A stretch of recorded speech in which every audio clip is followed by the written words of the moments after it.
Welcome to the Kill Count, where we tally up the victims in all our favorite horror movies. I'm James A. Janice, and today we're looking at The Descent, a British horror film released in 2005. Written and directed by Neil Marshall, The Descent is another one of my top 10 horror movies. A story of grief and friendship, it follows a group of 6 women who try to survive after they find themselves trapped inside an Appalachian cave system with an unexpected threat. This movie has some pretty good monsters and a bunch of great gore, but what I love most about it is that it's not until nearly 60 minutes in that the cave crawlers show up, but it's still absolutely terrifying the entire time. That terror is built by claustrophobia and survivalism as the competent characters go up against setbacks and tight tunnels. Watching this movie, you will never be more grateful to be above ground. In that sense, the monsters are just a sort of bonus for me, and a bonus for the kill count since they're humanoid. That means, according to my kinda vague rules, they'll be included whenever they get killed. Oh, also, this movie's great at jump scares, and I just couldn't help but to include a bunch in this episode. So, you know, heads up. How many kills will we find deep inside Appalachia? Let's find out and get to them.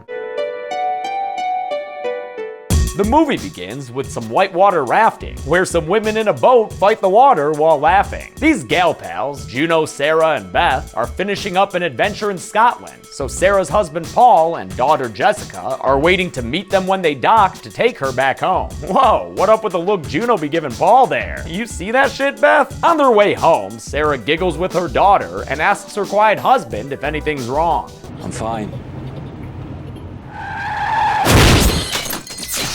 Oh, are you fine, Paul? Because it doesn't really look like it from up here. Aw, and his hand is twitching too? This is just like when that one cop died in Scream 3, only his death wasn't alongside a little girl's, whose short flame of life just got blown out. Shit. Sarah wakes up in a hospital and calls out for her daughter in the hallway, but the only thing to greet her there is an enveloping sense of darkness that, try as she might, she just can't outrun or escape. Damn, 5 minutes in and this movie already kicks ass. It also hits hard, just like Sarah when she crashes into Beth and has the bad news broken to her that her husband and daughter are dead. Yeah, there's nothing not to cry about in this situation. It's so damn sad, I can't even get excited over this title card. Okay, I lied. That'll always rile me up. A year later, in the Appalachian Mountains, USA, Sarah and Beth are on their way to another adventure, although Sarah is obviously still pretty sad about the whole dead family thing. A bunch of overhead shots show just how isolated these ladies are about to be as they enter the fictional Chattooga National Park, probably meant to be in North Carolina somewhere around the Chattooga River. This isolated spot was chosen by Juno, who's waiting for them when they arrive at their home base cabin. She's excited for them to move on with another adventure, even though everyone's mindful of Sarah's emotional state. Oh, is she? Well, she's here. One step at a time, eh? Joining them on this year's outing are some friends, including a pair of sisters. There's Rebecca, the older and more cautious one, and Sam, the younger sister, who's studying to be a doctor. Rounding out the group is newcomer Holly, a friend of Juno's who's rocking an alternative aesthetic. I've heard about you. You're that mentalist that jumps off buildings. Ah, base jumping. You should try it. No thanks, I'd rather not die. To not die, may all of us live forever. These women aren't going base jumping anytime soon, but they are going spelunking the next morning. Adrenaline junkie Holly complains that the cave system they've chosen is a kitschy tourist spot with handrails and a gift shop, but fellow risk-taker Juno assures her that they're gonna have a good time. Almost as good a time they have teasing Beth for wearing some mom pajamas. Laugh all you want, gals, those PJs look comfy as hell. That night, Sarah awakens from her sleep and checks on a sound outside her window. Ah, fuck, motherfuck! Damn, Descent, getting me twice with them poles through the head, huh? The next morning, Juno wakes everyone up while flexing on them, and before they leave for their spelunkage, they take a group picture together on the porch. I'm sure that won't be retroactively depressing later. Not one bit. They take a couple of vehicles through some very thick forest, while Holly continues to complain about the lack of a challenge ahead of them. Boredom caves. More like boredom caves. Yeah, I hate boring shit. Like books. We don't need no boring books. Get out of here, book, boring bitch. They gear up with all their ropes and adventure hats, then follow Juno into the wilderness like she was John Hammond leading them into a dinosaur park. Shit, this might as well be Jurassic Park. What with the epic landscape shots and sweeping score.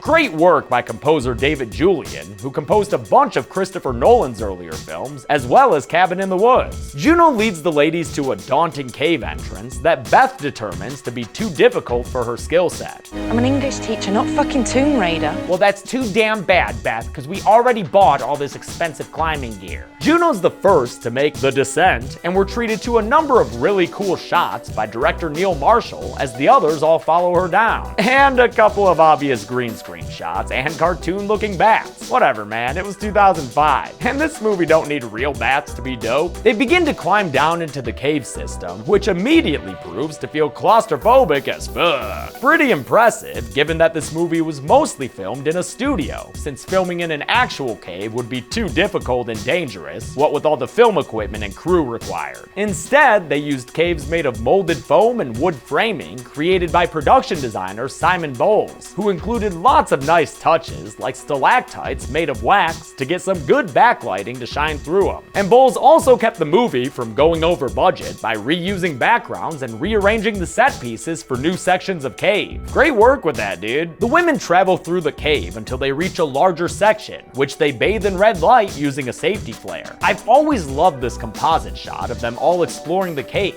It kind of lends a fairy tale feel to the movie. They break for lunch as Holly gets footage with her camcorder, much more impressed by this cave system than she expected to be. Juno apologizes to Sarah for not being there for her more after the accident, but it's still a sore subject for Sarah, so she steps away and suggests that they start into the next passage of the caves. This next tunnel, which seems way too tiny for the tourist trap Holly had talked about, is full of water, both dripping and standing, and is a much tighter squeeze than any reasonable person would want to fuck with. That's what makes this movie so horrific early on. It can be downright difficult to breathe while watching sometimes. The others follow Holly through this petite passageway, but Sarah, who's bringing up the rear, finds herself stuck when trying to get through one of the narrowest spots. It's a ridiculously tense scene as Sarah grows more helpless and scared.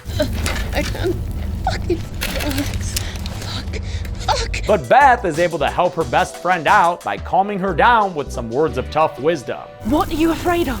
What are you so afraid of? Listen, the worst thing that could have happened to you has already happened, okay? And you're still here. True, Beth, true. But don't forget that things can always get worse. Case in point, now the tunnel is collapsing. Okay, move, now! Sarah has to shed a bag of equipment to make it through without getting pancaked. So the ladies now find themselves without a bunch of rope and, oh yeah, the path they just took in completely closed off to them now. Rebecca tries to be encouraging and says that the guidebook noted 3 separate entrances to this cave system. But yo, about that book, Juno didn't bring it because there wasn't any need for it. This isn't Borum Caverns, is it, Juno? We're in the wrong fucking cave! Well, it was the right one from Juno's perspective. But yes, they're in an unknown, unmarked cave system that Juno chose because she wanted them to be the first to explore it. I wanted us to claim this place. Name it. I thought maybe your name.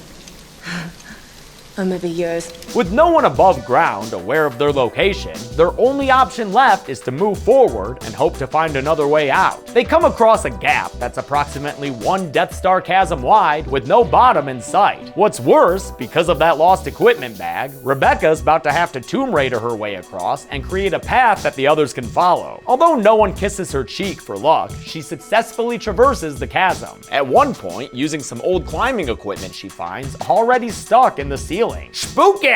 They create a pulley system that allows everyone else to join her, although Juno travels the hard way in order to recycle their equipment. After all, they don't have any to spare. She has a minor accident that burns Rebecca's hands, but all in all, she's able to make it and assess the old climbing equipment they found. This equipment's at least 100 years old. So like, almost as old as your mom? They continue on and find another unexpected presence down here, some cave drawings on the wall. Beth deciphers them to mean that there are 2 entrances to this submountainous cave system, which is pretty promising for them all. But less promising is the fact that there's some thing music playing while the movie's messed up monsters are finally introduced. Eager to get a move on, Holly rushes past the others and towards what she thinks is daylight. It turns out to just be phosphorus in the rocks though, and Holly pays for her over-eagerness by falling down a shaft and fucking her leg up good. Sam's doctor skills come in handy as she sets the bone so she can dress it. A painful ordeal for Holly, but one that she grits and bears. Meanwhile, Sarah is lured deeper into the cave by the sound of a little girl giggling, which she's been hearing every now and then, and the phantom voice leads her to discover the albino cave-dwelling monsters, who look creepy as all hell in the spotlight. When she tries to inform everyone else, Juno doesn't believe her, and the others are more concerned about getting the injured Holly out of these caves. Guided by the air that blows their flame one way or the other, they end up climbing up a tiny waterfall right into a giant pit of animal bones. And if you think this looks creepy now, just wait until you see it in night vision on Holly's camcorder. Yeah, that's scary enough to start calling out for help. Hello! Please! Is there anybody there? Hello! Oh shit, it's on, motherfuckers! These creepy crawling cave dwellers have our intrepid spelunkers scared shitless. And no wonder when they're screaming in their faces like that. The cave monsters are called crawlers, and their slightly vampiric appearance took the effects crew, headed by makeup artist Paul Hyatt, 5 hours to apply at first, since it involved contacts, teeth, and full body paint that required a full body shave to apply. As with most makeup processes, they were eventually able to shorten the time requirement and got it down to 3.5 hours. But that's still a long time to sit in a chair. Thankfully, the performers in this makeup, such as actor Craig Conway, were pretty much always in good spirits, which resulted in an absurd amount of really fun behind the scenes footage where these made up monsters are all goofing around together. Papa's got a head like a ping pong ball. Papa's got a head like a ping pong ball. Papa's got a head like a ping pong ball, ping pong, ping pong ball. One of the crawlers leaps in front of Holly and makes damn quick work of her by biting into her shoulder. Yeah, no use checking on her, Juno. She did. As Juno tugs a war with the creature over Holly's dead body, the others all separate, which leads to splashy and crashy mishaps. Holly's corpse is dragged away as a second crawler tackles and wrestles with Juno, but she wins this fight by stabbing the creature a few times with some climbing gear. The crawlers may not exactly be human, but you sure can kill them like one. A pretty lucky break for the ladies, since humans are easily killable. Which is why you have to be so careful around them. Holy shit, Juno, you just stabbed a school teacher in the neck. Ms. Beth, will we still be having that quiz on Monday or no? Beth grabs Juno's necklace as she falls to the ground, and Juno doesn't stick around long enough to watch Beth take her final Beth breath. As Rebecca and Sam use a glow stick to head through the caves and eerily light creatures they don't see, Sarah has a recurring nightmare about her dead daughter. Only this dream's got a twist. She comes to and uses the camcorder to see just how scully her surroundings have become, then hides from a bunch of crawlers as they come to the dining cave and feast down on Holly. Damn, Sarah, who you taping that for? Alfonso's not gonna be interested. The crawlers get close to Sarah, but since they're blind, they don't manage to find her before being distracted away by the sound of Juno calling out Sarah's name. Rebecca and Sam are also followed by a crawler who gets close, and despite its attempts to find them by sound, using echolocation and scary screams, the sisters stay strong and silent, and successfully evade it until it too hears Juno and heads towards her shouting. The noise she's making, she'll bring every one of those things down on her head. As long as it's not on mine. Juno's yelling to her friends because she's found some arrows on the wall that are possibly pointing to a way out of this cave. Even the sight of another crawler ain't enough to harsh her high, so she follows it until she finds it jumping out like a scare maze actor. Before the crawler can kill Rebecca, Juno stops it with a climbing pick in the back. Hey, wait, Juno, I don't think it's dead yet. Oh yeah, now it's dead. Good work. After Rebecca gives her a real quick thank you hug, Juno tells her and Sam that the monsters killed Holly and Beth, which, you know, is a bit more than a white lie. Elsewhere, Sarah apologetically loots Holly's corpse enough to build herself a survival torch, then ends up discovering exactly what became of Beth. Sarah? She finds Beth still alive, though, you know, probably not for long, and through gurgly, beleaguered words, Beth tells Sarah that she shouldn't trust Juno, since she's the one who did this to her. Oh, and also because of another thing, too. This is Juno. Yeah, sorry, Sarah. Juno had been sleeping with Paul, thus the weird look between them by the river, and Paul's awkward silence before he was permanently silenced. With her tea spilling complete, Beth asks Sarah to put her out of her misery. And although Sarah's reluctant to do it at first, she eventually agrees to her best friend's dying wishes and mercy kills Beth by crushing her head with a rock. It's shot real tastefully, but still. Damn, man, giving me some missed flashbacks here. A crawler attacks Sarah, but dude, she's had enough of this shit by now. So she knocks it down and kicks at it until it's making some squishy sounds that can only mean death. A lady crawler then chases Sarah until she trips into a red pit of liquid that I can only assume is blood, seeing as how Sarah looks like Carrie when she comes up for air. I mean, it's either blood or a pool of grenadine. Oh, and maybe those are cherries floating around in it. Oh, you could use this cave to make ice cream treats. Or you could use it to kill and eat people, which is what the female crawler tries to do to Sarah. But Sarah relents, and with one toothy bone, she stabs the cave dweller in the eye, killing it brutally before letting its body sink down into the blood pit. Then Sarah stays perfectly still like a goddamn G while another crawler comes in and steps on her goddamn head. Oh man, you creatures are so fucked. Sarah's last name might as well be Connor up in this bitch. She is now a total badass, just beating crawlers to death with bones. Gotta love it when a victim fights back. Sarah screams loud enough for the others all to hear. And although Rebecca and Sam want to cut their losses and follow the arrows out, Juno is reluctant to leave her friend/ex-lover's widow behind. Maybe a pack of crawlers will change your mind though, Juno. Yeah, that's what I thought. Sam runs the fastest and reaches another chasm, but she doesn't hesitate for long before starting to make her way across. As her sister and Juno watch, Sam is attacked by a cave dweller who crawls across the ceiling to kill her by clawing her neck out. Sam manages to stab the crawler and drop it down the chasm, but to her sister's horror, there's no coming back from a neck wound like that. Rebecca is attacked and dragged away from Juno, then killed when the crawler eviscerates her stomach with its teeth. Sorry, Juno. You are not going to be able to save her. Juno is forced into jumping down the chasm in front of her, and when she lands in the pool at the bottom, she finds the crawler that Sam stabbed still alive and kicking. She puts an end to that by stabbing it again, and this time I think it's dead for good since it has blood coming out of its mouth. That's usually a pretty dead thing to do. Juno surfaces and climbs up the cavern wall until she's finally reunited with Sarah, who at this point looks just as scary as the crawlers. She asks after Rebecca, and then more pointedly, about Beth. And when Juno lies about having seen Beth die, Sarah gets into a mood that evokes the Thing music again. Come on.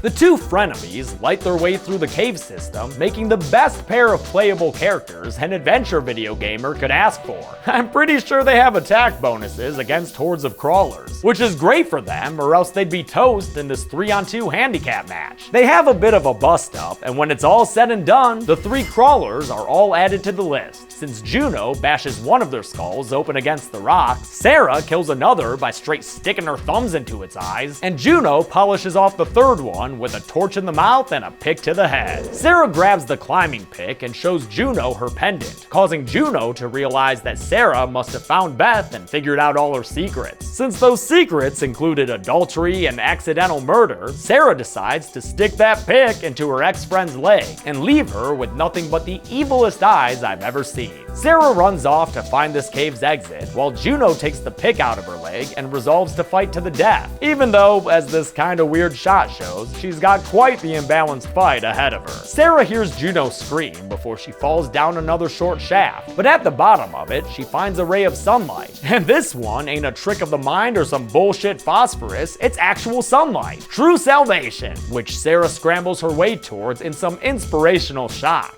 Skulls underhand be damned. She makes it to the end of Mother Nature's birth canal and fights her way above ground, then travels over the river and through the woods until she's back at her vehicle, which she thankfully has the keys to. She starts it up and drives like a madwoman away from the cave system that she's all too eager to leave behind. And when she finally makes it out to a paved road as the score crescendos, it's a truly feel-good moment. Sarah pulls over so she can have a good cry, only snapping out of it when a Final Destination 2 truck drives past her honking its horn. She pukes out the window, and right when she thinks she's got it all out, it turns out she doesn't.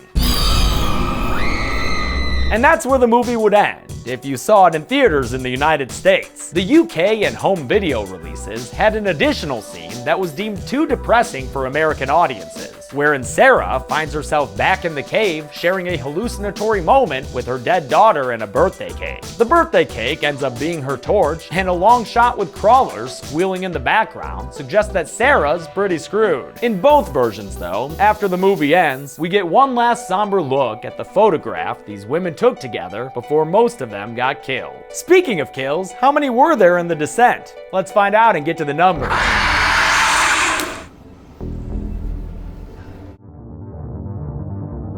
By my count, there were 15 deaths in The Descent. In a rare occurrence, only one was a male human, while the others consisted of 5 female humans, 8 male crawlers, and 1 female crawler. Don't you love a 4-part pie chart?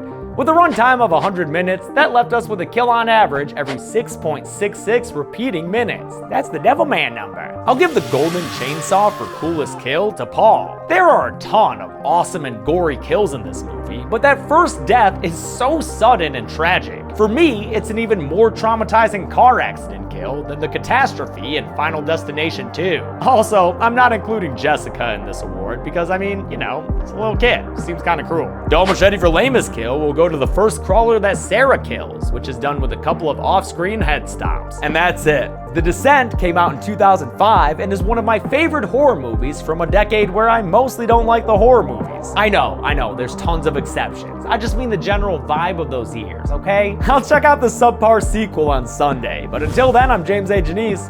This has been The Kill Count. Thanks a lot for watching this week's Kill Count. A lot of patrons I want to thank, so thank you Kevin Hammonds MacArthur, James Cady, Logan Flanagan, Thomas Boys Venue Jr., Mike Perry, Adam Archer, Bomber Stahlbaum, Liam Pesci, and Perry Richards. Thank you to them and all patrons. You guys ever see this movie before? What do you think about it? If you haven't, go watch it. Thanks everyone, be good people.